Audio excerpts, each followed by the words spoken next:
Part 4 of the VMGraphix library is to teach you the touchscreen interface and its function calls. Let's start by showing you some of those examples. These are the functions available to you in the touchscreen library. First, you have the touchscreen controller initialization routine. This will return true or false. First, you need to initialize I2C in it. Like I said, it will return true if it was successful and false if it was not.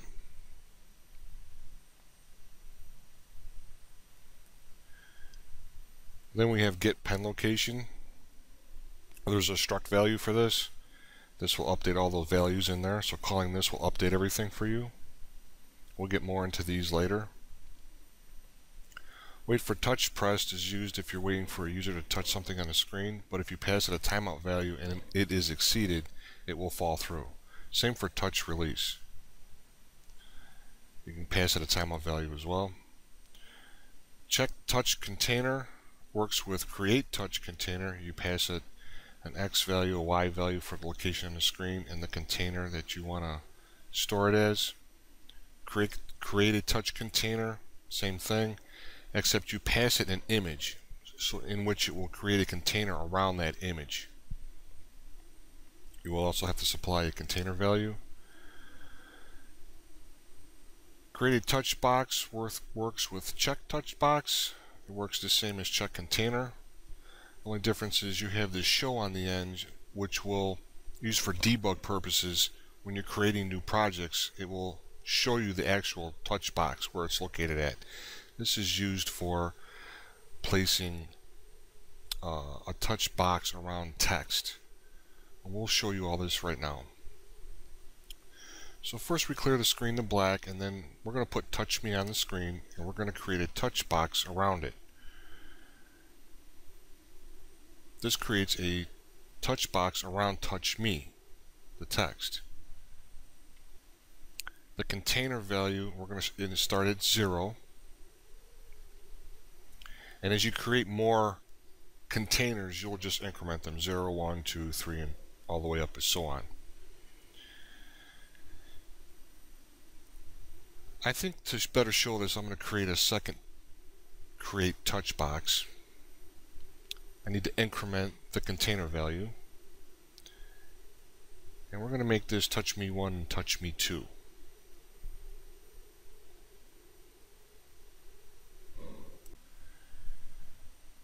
I'm going to copy this and paste it down here. And we'll call this touch me 2.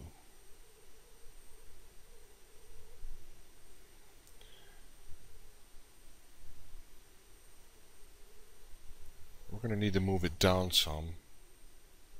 So let's do it at 100. And we're going to need to move the create touch box area. We're going to need to move that down some as well.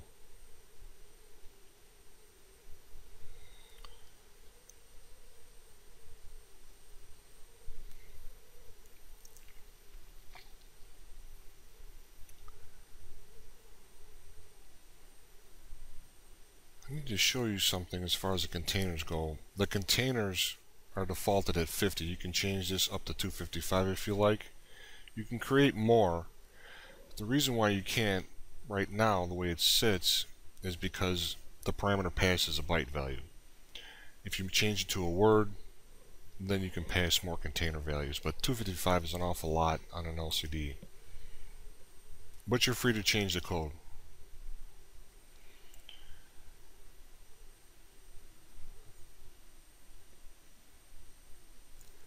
The IRQ pins, there's jumpers on the back of the VM7 and many of our other modules. You need to ensure that whatever jumper you pick, you need to define or undefine these values.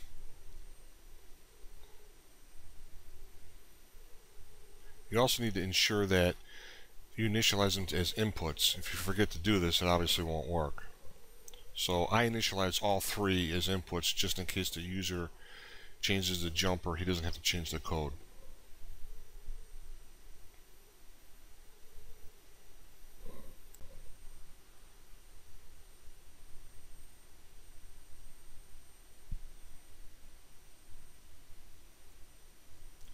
So let's save this.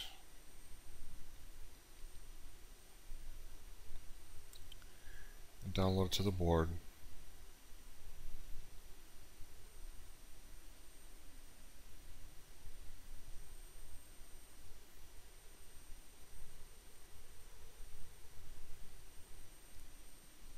Now when I touch the screen, we get the crosshairs, and touch me 1 works. But you'll see that when I scroll over the touch me 2 area, it did not. That's because even though we created the touch box, we're not checking for the touch box. In this little bit of code here, we're checking for the first touch box, but we're not checking for the second one. So the way this is starting out is while the touch option is equal to touched, the touch option is seeing if IRQ pin 3 went low. Now, in the code I have is equal to touched. In actuality, it's defined as false because it goes low, but if I were to say if touch option is equal to false, that doesn't read right. So that's why I define it as false, but I made the word touched. It makes more readability that way. Get pen location. We're now going to update the pen location struct values. If it returns true, we're good to go. Jumping to get pen location, we're going to read a touchscreen interface. We're going to update those values, and then we're going to read the raw A to D values, and we're going to convert them to real values. This updates the struct. The X values and the Y values are defined for the LCD up here. This is basically your calibration. We found that we don't need to cal these screens. Those values have always worked with all the different modules, so we just hard-coded them in right there. If you want to make your own calibration screen routine, feel free. Those get updated here. You have the raw A to D values, and you have the actual pen location. So what happens is we read the touchscreen chip, we update the raw values from the A to D, and then we will convert them to real LCD values that we understand better. The display width is 480, so you'll get a value returned from 0 to 480, and the display height, you'll get a value from 0 to 272.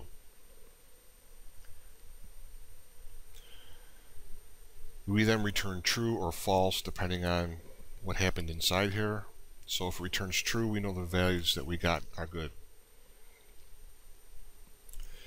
If you need more debugging, you can print the raw values out, or you can also print the real values out, which is the actual pen location on the screen.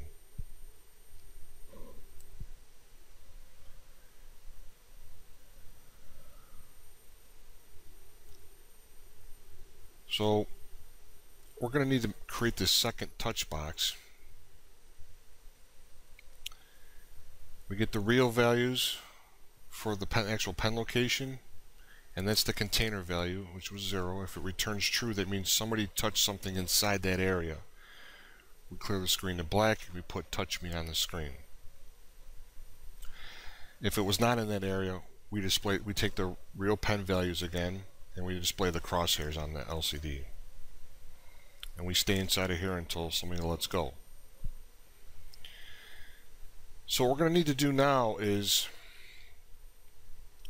monitor that second container for touch me 2. Since we've created it, might as well check it. So let's just copy this and paste it.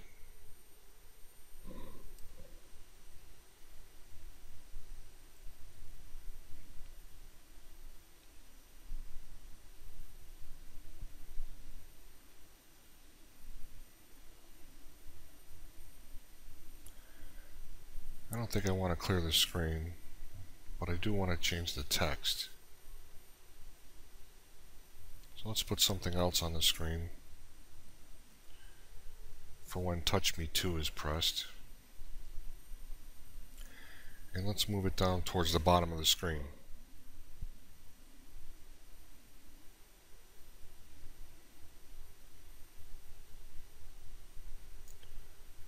Let's save this and download it. And I see I have an error here. I didn't update the container value, so we'll have to wait.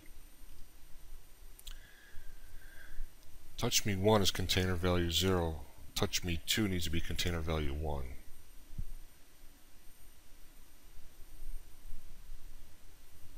Alright, let's download this.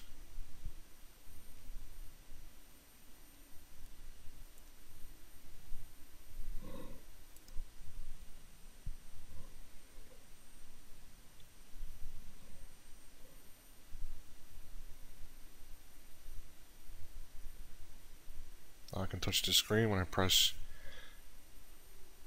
TouchMe 2. I get UTouch 2, and TouchMe 1 clears the screen. I touched in the area of TouchMe 2 and I printed UTouch 2.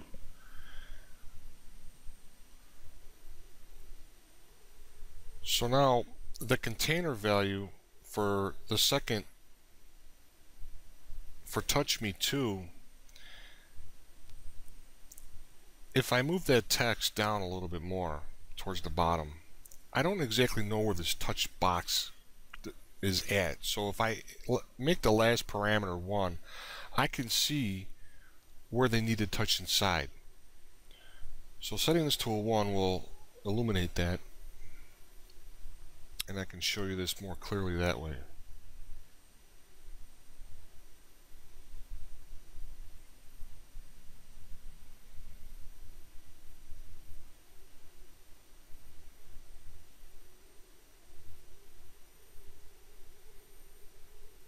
There's the touch container. If somebody touches inside the box, that's what we're checking for. Now, since I moved the text down, where the button's at is useless. But knowing where the box is at, by setting that last parameter 1, this helps us move that box around to make it fit. So let's move the creation of the touch container down and see if we got it where we need to be.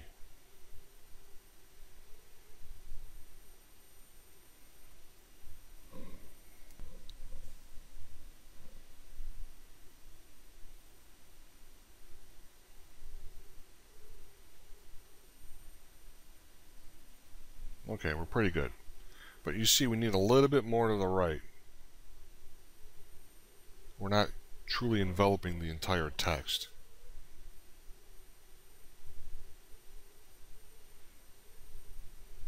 So let's make the end of the box a little longer and see if that fits right now.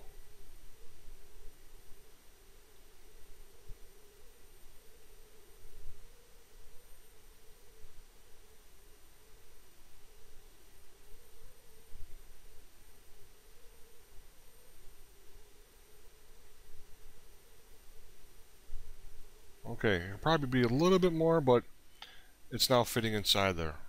So when we click it, we get the update. And now that you have it set right, you can turn this back to 0 so you don't see the box.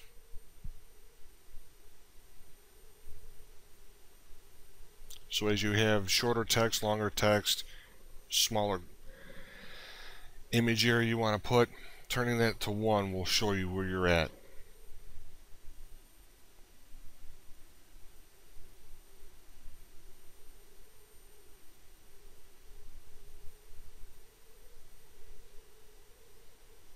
There we go. Draw on the screen, click it, we're good, clear the screen.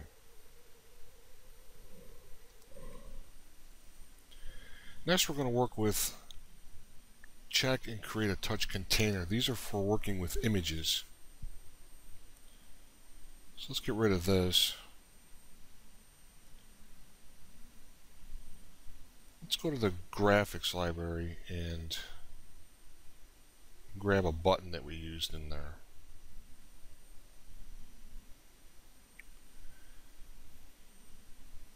We'll use button up. paste that right here. I'm going to go to the graphics library.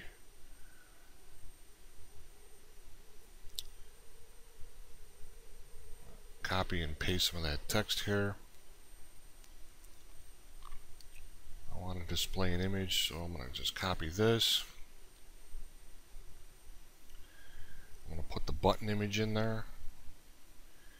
And I'm going to move it. Let's move it over to the right and down a little bit.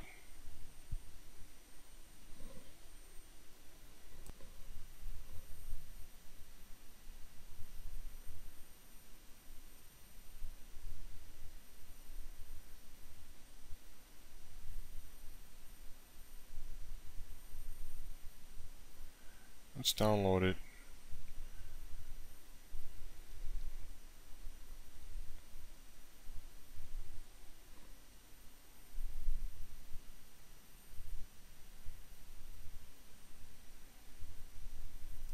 There's our button. Obviously it doesn't work when we touch it because we haven't even created a touch container for it, and we're not even checking for it yet.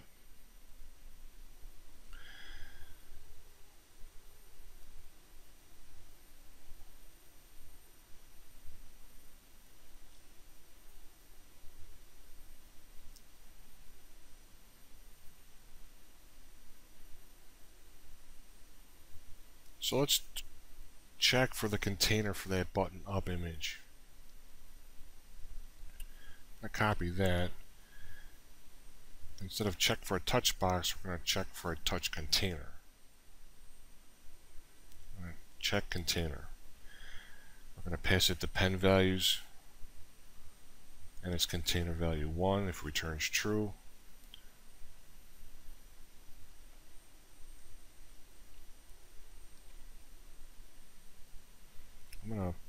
Instead I'm going to put, instead of UTouch2, I'm going to put button.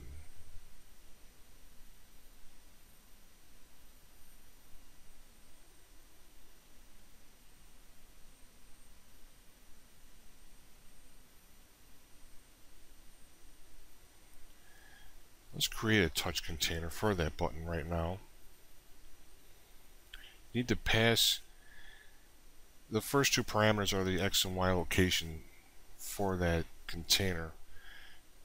They need to be this, they should be the same as where you place the image. If you want it a little bit higher or lower, that's fine, but typically it's going to be the same. Then we're going to pass the image that we want to check, and then the container value. Since we've already used 0 for the first container, we're going to use 1 for the second.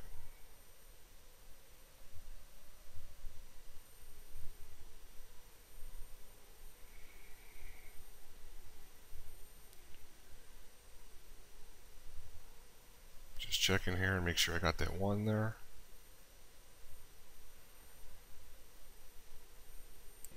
Now again, create touch container is for the image. It will create a container around that image that you passed it. Doesn't work for circles though, it's just rectangles or squares. Create touch box is similar, but it allows you to manually create a box around any size that you want. You can do that same thing, you can create a touch box around an image, but if you create a touch container and pass it an image value, it'll do it automatically for you. There will be no need for you to figure out the X and Y values for the size of it. Alright, let's see if the button works. So we draw on the screen, touch the button, and we get UTouch button.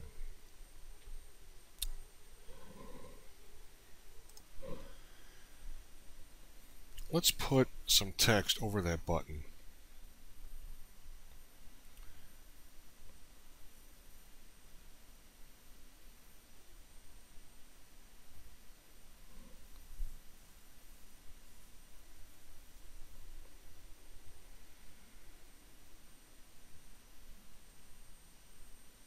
Let's make the text black. And since the button image is not that big, we'll just probably only be limited to 1 character.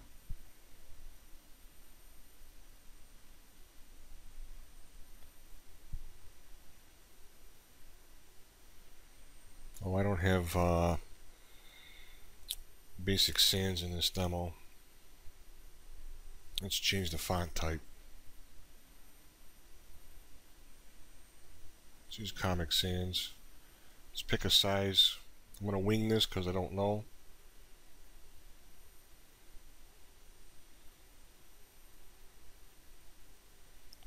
Paste it. Alright, let's download this.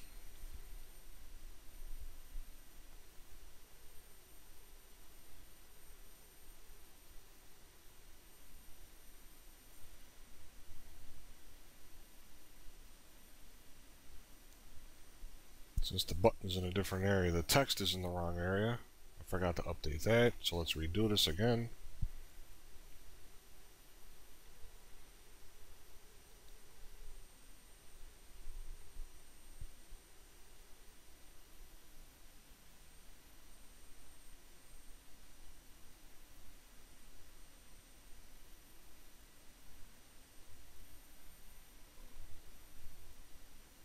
Alright.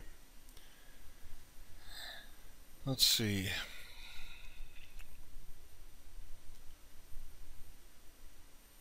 Let's change the foreground color to red so it shows up better on the camera.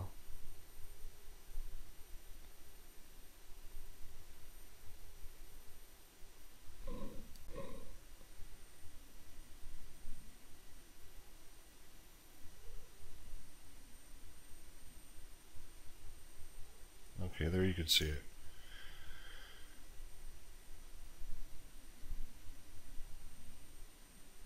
Now technically, we want to be using string overlay for images. So let's change this and remove the background color.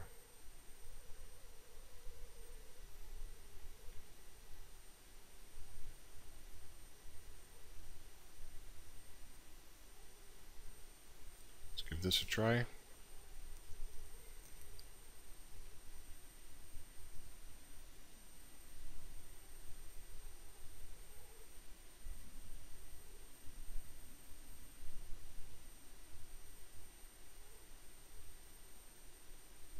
Now as I draw on the screen and I touch the button, we get it. Unfortunately, the red with the blue button doesn't show up well with the camera, but there's a B on there. What I'm going to do is I'm going to copy the exact demo on here as it comes from the factory, but I'm going to remove the boot part of the demo. We're just going to show you the keyboard part. This will better show more of the functionality with a touchscreen controller.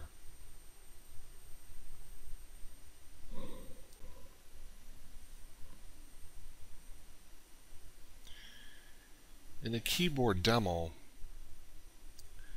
what I've done was I've taken one graphic image. Instead of filling the entire screen with one solid image and taking up a lot of space, I've just taken one small button. The same button that we just did, I've taken that button and I've overlaid text onto all the buttons.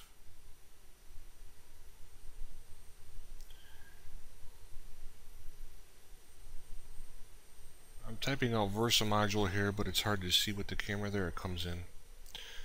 If I use a pen, it'll show it better. When I press the button, it changes color.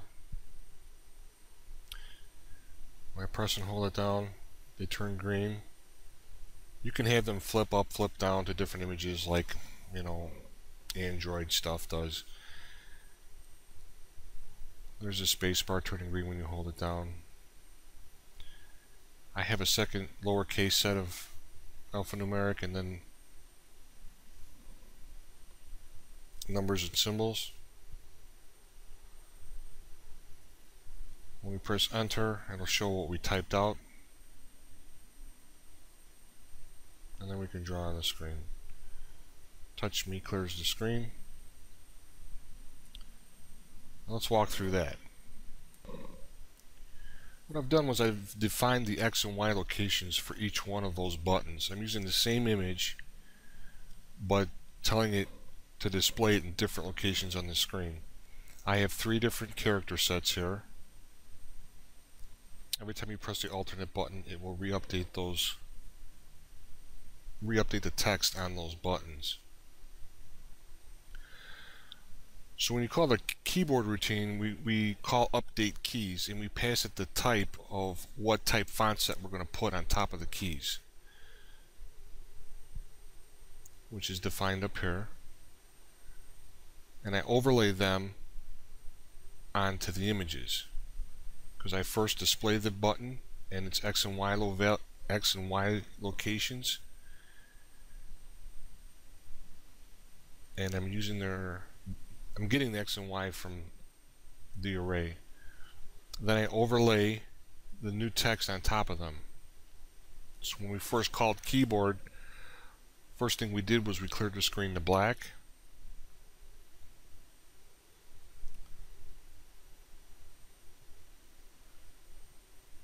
Well, actually, the first thing we did was created a temp string. We passed it to keyboard. So we have the return value string. We clear the screen to black. I created the 28 touch containers for those keys using their X and Y values from the array. I'm using the button image, and I'm adding the touch container value. So those values came from here.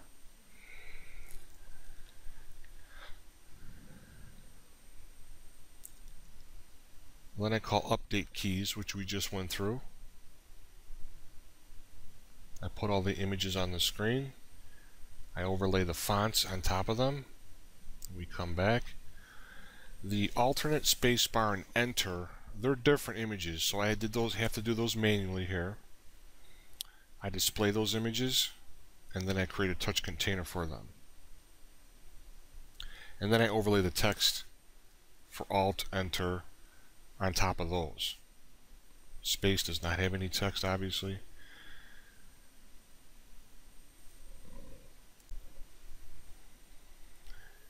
Let me reset the board. The LCD fill is creating this white area where the cursor is blinking.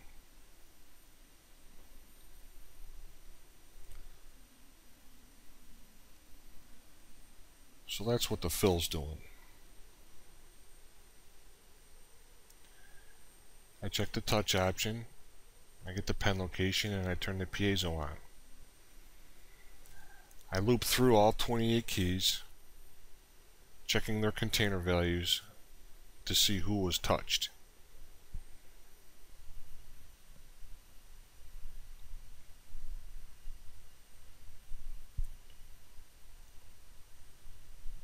The string length is less than 1.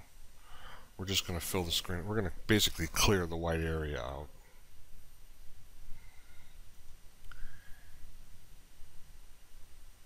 Okay, so whoever was pressed, we're going to change the button to button down, which is the green one.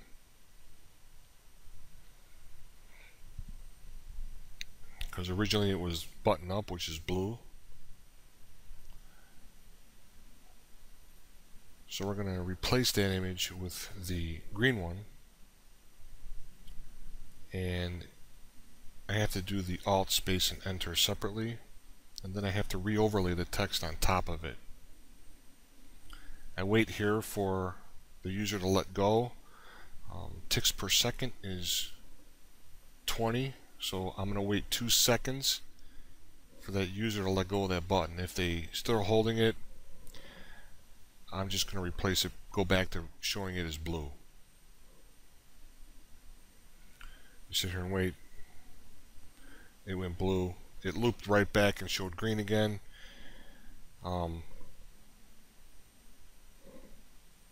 You can change this if you like for the demo to make it longer, if you will. When they do let go, I put it back to blue, so I replace the image and I re-overlay the text on top of it again.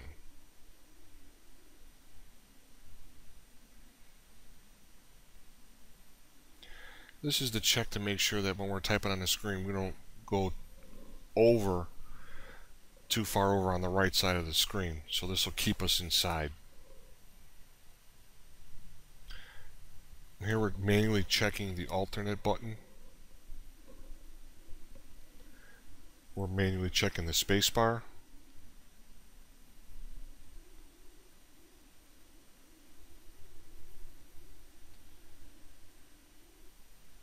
And here we're checking the enter button. When the user lets go, we turn the piezo off. And this is the simple little ticker to have the cursor flash when we're sitting there. Let me reboot the board and show you that.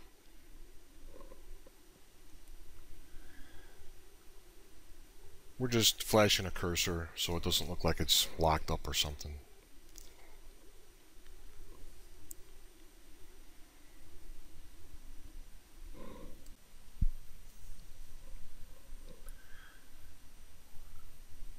So going through this example here that comes with the demo, you get a clearer understanding of how working with the touchscreen controller interface works.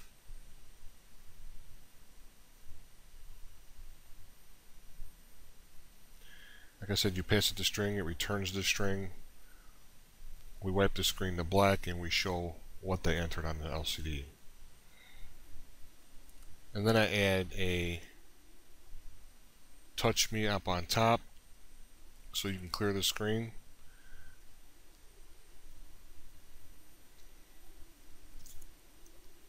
And this part of this routine is the same as we went through before. This just allows you to draw on there. Shows the timer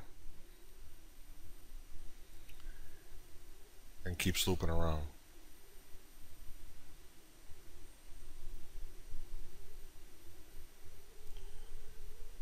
So you can draw on the screen.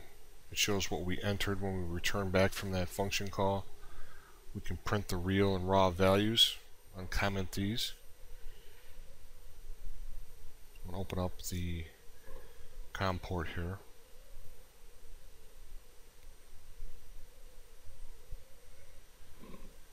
Like I mentioned, this is the VM7 board. I have my computer plugged into the USB port on it.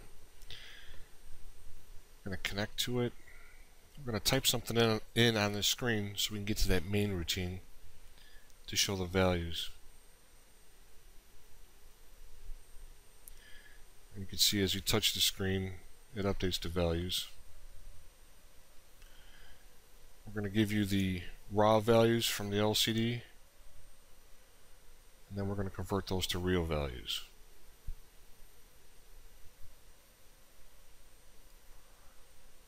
I'm going to use the touch pen here to get my finger out of the way so you can see it better. I'm going to try to scroll to the right here as straight as I can, looking away from it. See how that works. But you can see the X values increasing. The Y is staying approximately the same. Now the Y is decreasing while the X is staying about the same. And now the Y decreasing again. So here you can see that should you choose to see these values to do something different or whatever your purposes are, simply displaying these values will help you determine what's going on.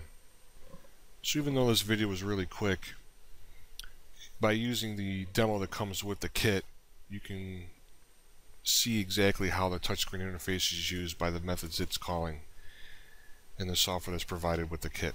Thank you.